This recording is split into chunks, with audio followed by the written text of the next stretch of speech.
Hi guys. My name is Nelly and I'm the Kenyan girl doing stories on sustainable development goals, real estate and DIYs. So today I'm going to be showing you how I filmed from offloading to construction of a cold room. Here's how it went. Guys, it's Saturday morning and I'm out for a shoot. I'm going to be filming the offloading of a cold room. So come with me. Let me show you how it works. Then I'll explain what that is.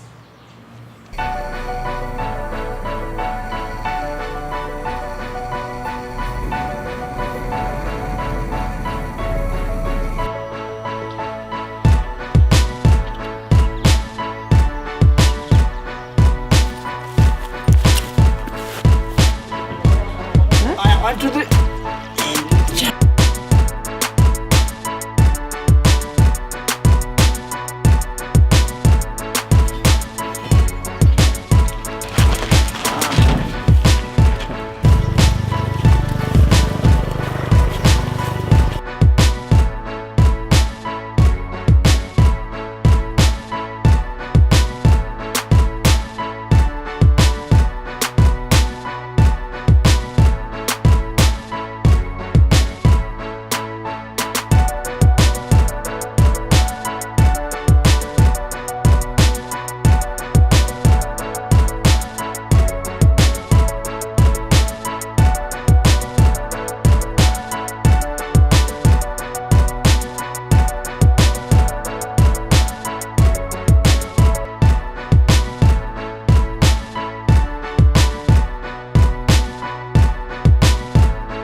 A cold room is basically a fridge, and there's so many uses for this cold room. It's usually used in flower farms to store the flowers before they are packaged for export or for sale.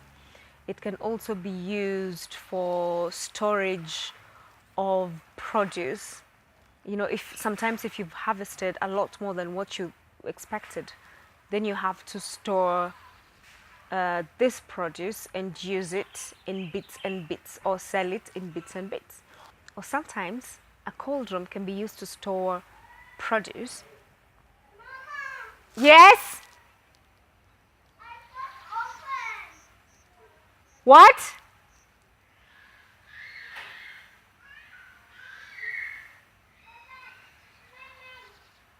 Willem, are you okay?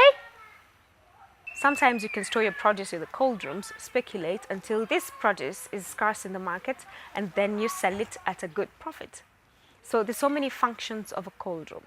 Now let me give you a very good example of where this cold room can be used in Kenya. I'm sure most of us have gone to Marikiti City Market, Kawangware Market, Kangemi Market, which other one? Any market in Kenya that has fresh produce. Now, the amount of waste that comes out of that, the amount of tomatoes that don't get sold and then eventually have to be thrown away, the amount of sukuma wiki that just gets thrown away because it gets stale before it's sold. That way you make a loss. You also waste the amount of resources like water that were used to grow this plant. Now, achieving economic growth and sustainable development requires that we reduce our ecological footprint urgently. We can do this by changing the way we produce and consume produce and resources. Agriculture is now the biggest user of water worldwide, while irrigation consumes 70% of the water that is meant for human consumption. And this is at a point where there's 1.3 billion tons of food that is wasted every year.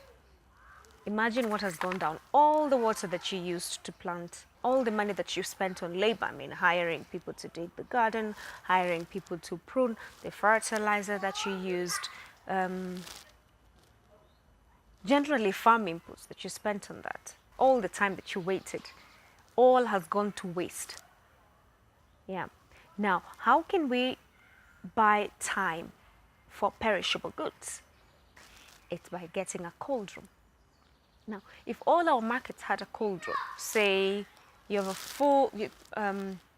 kiosks that have cold rooms in them, and these cold rooms are powered by solar panels, which means you only use the sun to run the fan that keeps all this produce fresh until they're eaten or sold, not wasted. Yeah. So every market in Kenya could use a cold room like this. So I filmed for this company that has just started building these cold rooms on a smaller scale, which means a cold room powered by solar panels, and they also build the cold room for you at the same price. That includes solar panels, the cold room, and the cold room installation. If you're a business person who deals with agricultural products, I'm sure you would use this. You would cut down your cost. You would cut down your waste.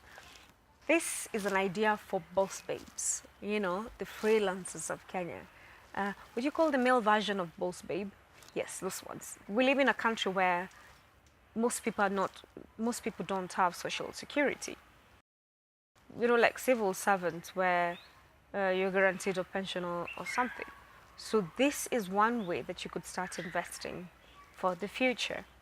This is how the city council can make lives better for farmers in Nairobi. Build cold rooms in all the markets in Nairobi so that they don't waste all this produce. And you would do the environment justice. You could start a whole business out of this. The circles that are looking for somewhere to invest. Kenyan Women Finance Trust. Give this idea to women, because most of them are in agriculture and they're wasting their products. This is how you could finance them. Another advantage of cold rooms is that you will not require licenses to build. It's a temporary structure. You can just build it anywhere and start your business. This specific episode about cold rooms touches on 3 of my favorite sustainable development goals. One is goal 12, responsible consumption and production, which is what we've spoken about. If you're going to produce more, at least have a cold room, buy time for your products before you sell or consume them.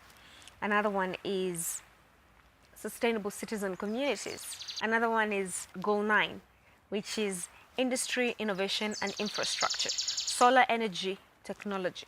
Yeah, we have lots of sun. We cannot finish the sun. Yeah, we should utilize it. I'm just going to read this. Investment in infrastructure and innovation are crucial drivers of economic growth and development. With over half of the world population now living in cities, mass transport and renewable energy are becoming ever so important. Technological progress is also key to finding lasting solutions to both economic and environmental challenges, such as providing new jobs, promoting energy efficiency, promoting sustainable industries, and investing in scientific research and innovation are all important ways to facilitate sustainable development. Man, I've spoken a lot. So yeah, if you're looking for something to do with your pension, this is what you can do. Open up a cold room in your market near you and charge people for storing their produce in your cold rooms. Yeah. It is time for economic independence. As usual, Thank you for tuning in. Try to reduce your carbon footprint in the little ways you can. It's been a pleasure. Bye.